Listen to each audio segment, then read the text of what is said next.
ಆತ್ಮೀಯರೆಲ್ಲರಿಗೂ ನಮಸ್ಕಾರಗಳು. 2023-24ನೇ ಒಂದು SSLC ವಾರ್ಷಿಕ ಪರೀಕ್ಷೆಗೆ ಸಂಬಂಧಿಸಿದಂತೆ ಇಂಟರ್ನಲ್ ಮಾರ್ಕ್ಸು ಆಂತರಿಕ ಅಂಕಗಳನ್ನು ಹಾಕಲಿಕ್ಕೆ ಅವಕಾಶವನ್ನು ಕಲ್ಪಿಸಿದ್ದಾರೆ. ಸೊ ಈ ಒಂದು ಇಂಟರ್ನಲ್ ಮಾರ್ಕ್ಸ್ ಹಾಕುವಾಗ ಒಂದಿಷ್ಟು ಇಶ್ಯೂ ಬರ್ತಾ ಇದೆ ಹಾಗೂ ಒಂದಿಷ್ಟು ಕನ್ಫ್ಯೂಷನ್ ಕೂಡ ಇದೆ. ಸೊ ಏನೆಲ್ಲ ಇಶ್ಯೂಸ್ ಅಂದರೆ, ಒಂದನೇದಾಗಿ ಪ್ರಿಂಟ್ ಆಪ್ಷನ್ಸ್ ಬರ್ತಾ ಇಲ್ಲ ಅಂತ ಒಂದು ಇದ್ದರೆ, ಎರಡನೇದಾಗಿ ಏನಂದರೆ ಈ ಒಂದು ಬಿಲೋ 75% ಅಂತ ಬಂದಾಗ ಸೊ ಆ ಒಂದು ಇಶ್ಯೂಸ್ ಬಗ್ಗೆ ಒಂದಿಷ್ಟು ಕ್ವಶನ್ಸ್ ಇದೆ. ಸೊ ಬನ್ನಿ ನೋಡ್ತಾ ಹೋಗೋಣ. ನಾವು ಸಂಪೂರ್ಣವಾಗಿರುವಂತಹ ಚರ್ಚೆಯನ್ನು ಮಾಡ್ತಾ ಹೋಗ್ತೇವೆ. ಈಗಾಗಲೇ ನಮ್ಮ ಒಂದು ಸ್ಕೂಲ್ ಅಂದರೆ SSLC ಪೋರ್ಟಲನ್ನು ಕ್ಲಿಕ್ ಮಾಡಿದಾಗ SSLC ಸ್ಕೂಲ್ ಲಾಗಿನ್ ಅಂತ ಲಿಂಕ್ ಇದೆ. ಅದನ್ನು ಕ್ಲಿಕ್ ಮಾಡಿದಾಗ ನಮ್ಗೆ ಏನಾಗುತ್ತೆ ಅಂದರೆ ಶಾಲಾ ಲಾಗಿನ್ ಆಗಲಿಕ್ಕೆ ಒಂದಿಷ್ಟು ಯೂಸರ್ ನೇಮ್ ಪಾಸ್ವರ್ಡ್ ಬರುತ್ತೆ. ಅದನ್ನು ಎಂಟ್ರಿ ಮಾಡಿ ನಾವು ಲಾಗಿನ್ ಆಗ್ತೇವೆ. ಸೊ ಈ ರೀತಿ ಲಾಗಿನ್ ಆದಾಗ ನಮಗೆ ಇಲ್ಲಿದೆ ನೋಡಿ, ಇಂಟರ್ನಲ್ ಮಾರ್ಕ್ಸ್ ಎಂಟ್ರಿ 2024 ಅಂತ ಇದೆ. ಸೊ ಇಲ್ಲಿ ನಾವು ಇಂಟರ್ನಲ್ ಮಾರ್ಕ್ಸ್ ಎಂಟ್ರಿ 2024 ಅಂತ ಕ್ಲಿಕ್ ಮಾಡಿದಾಗ ವಿದ್ಯಾರ್ಥಿಯ ಒಂದು SATS ನಂಬರನ್ನು ಎಂಟ್ರಿ ಮಾಡಲಿಕ್ಕೆ ಇಲ್ಲಿ ಕೇಳುತ್ತೆ. ಸೊ SATS ನಂಬರನ್ನು ಎಂಟ್ರಿ ಮಾಡಿ ನಾವೇನು ಮಾಡ್ತೀವಿ, ಕ್ಲಿಕ್ಕನ್ನು ಮಾಡ್ತೀವಿ. ಆಗ ನಮಗೇನಂದರೆ ಬರುವಂಥ ಪ್ರಥಮ ಪ್ರಶ್ನೆನೇ ಏನಂದರೆ, whether the student has got minimum 75% attendance to appear for 2024 SSLC examination 1 ಅಂತ ಇದೆ. ಸೊ ಎಸ್ ಇದ್ದರೆ ಎಸ್ ಅಂತ ಕ್ಲಿಕ್ ಮಾಡಿ, ನೋ ಅಂದರೆ ನೋ ಅಂತ ಕ್ಲಿಕ್ ಮಾಡಿ.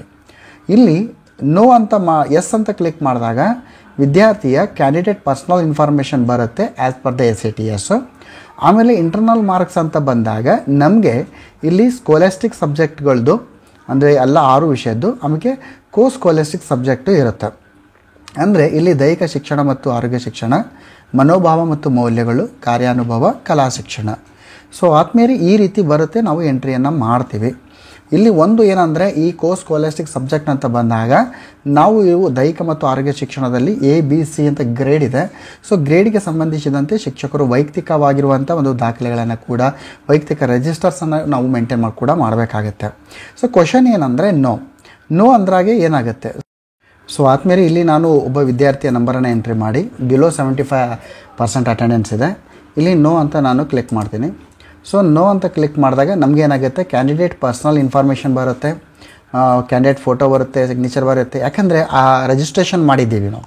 ಸೊ ಇಲ್ಲಿ ನೋಡಿದಾಗ ಇಲ್ಲಿ ಏನಾಗುತ್ತೆ, ಇಂಟರ್ನಲ್ ಮಾರ್ಕ್ಸ್ ಅಸೆಸ್ಮೆಂಟ್ನಲ್ಲಿ ನೋಡಿ ತಾವಿಲ್ಲಿ ಗಮನಿಸ್ತಾ ಇದ್ದೀರಿ, ಎಲ್ಲ ಬಾಕ್ಸು ಇಲ್ಲಿ ಫ್ರೀಸ್ ಆಗಿದೆ, ಡಿಸೇಬಲ್ ಆಗಿದೆ. ಇಲ್ಲಿ ನೀವು ಮಾರ್ಕ್ಸನ್ನು ಎಂಟ್ರಿ ಮಾಡಲಿಕ್ಕೆ ಅವಕಾಶ ಇಲ್ಲ. ಸೊ ಇಲ್ಲಿ ಒಂದು ಪ್ರಶ್ನೆ ಬರುತ್ತೆ, ಸರ್ ಹಾಗಾದರೆ ನಾವು ಬಿಲೋ 75% ಅಂತ ಕ್ಲಿಕ್ ಮಾಡಿ ನಾವು ಅಷ್ಟೇ ಬಿಡಬೇಕಾ? ಖಂಡಿತ ಇಲ್ಲ. ಬಿಲೋ 75% ಅಂತ ಕ್ಲಿಕ್ ಮಾಡಿ ನಾವು ಇಲ್ಲಿ ಕೂಡ ಸೇವನ್ನು ಮಾಡಬೇಕಾಗತ್ತೆ. ಇದು ಭಾಳ ಇಂಪಾರ್ಟೆಂಟ್ ಆಗಿರುವಂಥದ್ದು. ಬಿಲೋ 75% ನಾವು ಅಟೆಂಪ್ಟೇ ಮಾಡಬಾರ್ದು ಅಂತಲ್ಲ, ನಾವು ಬಿಲೋ 75% ಅಂತ ಮಾಡಿ ಕೆಳಗಡೆ ಸೇವ್ ಎಂಬ ಆಪ್ಷನ್ಸನ್ನು ನಾವು ಇಲ್ಲಿ ಕ್ಲಿಕ್ಕನ್ನು ಮಾಡಬೇಕು. ಸೊ ಸೇವ್ ಎಂಬ ಆಪ್ಷನ್ಸನ್ನು ಕ್ಲಿಕ್ ಮಾಡಬೇಕು. The student registration will be deleted ಅಂತ ಬರುತ್ತೆ. ಇದು ಭಾಳ ಇಂಪಾರ್ಟೆಂಟು.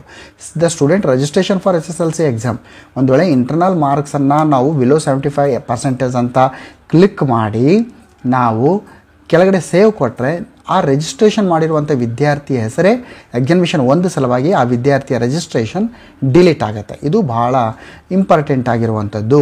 ಸೊ ಮೊದಲು ಏನಾಗ್ತಾಯಿತ್ತು, ಜಸ್ಟ್ ಸೇವ್ ಆಗ್ತಿತ್ತು ಮತ್ತು ಪ್ರಿಂಟ್ ಸೇವ್ ಆಗ್ತಾಯಿತ್ತು, ಪ್ರಿಂಟು ಫ್ರೀಜು ಬರ್ತಾಯಿತ್ತು. ಬಟ್ ಈಗೇನಾಗುತ್ತೆ, ಬಿಲೋ 75% ಇದ್ದು ನಾವು ಮಾರ್ಕ್ಸ್ ಸೆಲೆಕ್ಟ್ ಮಾಡಿ ಎಲ್ಲ ಡಿಸೇಬಲ್ ಆಗುತ್ತೆ. ಸೇವ್ ಕೊಟ್ಟಾಗ ನಿಮ್ಮ ರಿಜಿಸ್ಟ್ರೇಷನ್ ಲಿಸ್ಟಿಂದ ಮಗು ಡಿಲೀಟ್ ಆಗ್ತಾನೆ.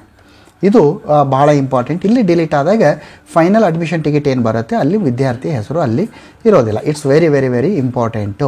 ಸೊ ಆದ್ಮೇಲೆ ಈ ಒಂದು ವಿಡಿಯೋದಲ್ಲಿ ನಾವು ಕ್ಲಿಯರ್ ಮಾಡಿದ್ದೇವೆ ಏನಂದರೆ, ಒಂದು ವೇಳೆ ಬಿಲೋ 75% ಒಂದು ಅಟೆಂಡೆನ್ಸ್ ಇದ್ದಾಗ ಏನಾಗುತ್ತೆ, ಯಾವ ರೀತಿ ಡಿಲೀಟ್ ಆಗ್ತದೆ ಅಂತ. ಸೊ ಆದ್ಮೇಲೆ ಈ ಒಂದು ವಿಡಿಯೋ ನಿಮಗೆ ಉಪಯೋಗವಾಗ್ತಿತ್ತು ಅಂದರೆ ನಮ್ಮ ಚಾನಲನ್ನು ಸಬ್ಸ್ಕ್ರೈಬ್ ಮಾಡಿ. ಇಲ್ಲಿ ನಾವು ಅಪ್ಲೋಡ್ ಮಾಡಿರುವಂಥ ಪ್ರತಿಯೊಂದು ನೋಟಿಫಿಕೇಷನ್ ನಿಮಗೆ ಡೈರೆಕ್ಟಾಗಿ ಒಂದು ಮೆಸೇಜ್ ರೂಪದಲ್ಲಿ ಬರುತ್ತೆ ಅಂತ ಹೇಳ್ತಾ, ಜೈ ಹಿಂದ್, ವಂದೇ ಮಾತರಂ.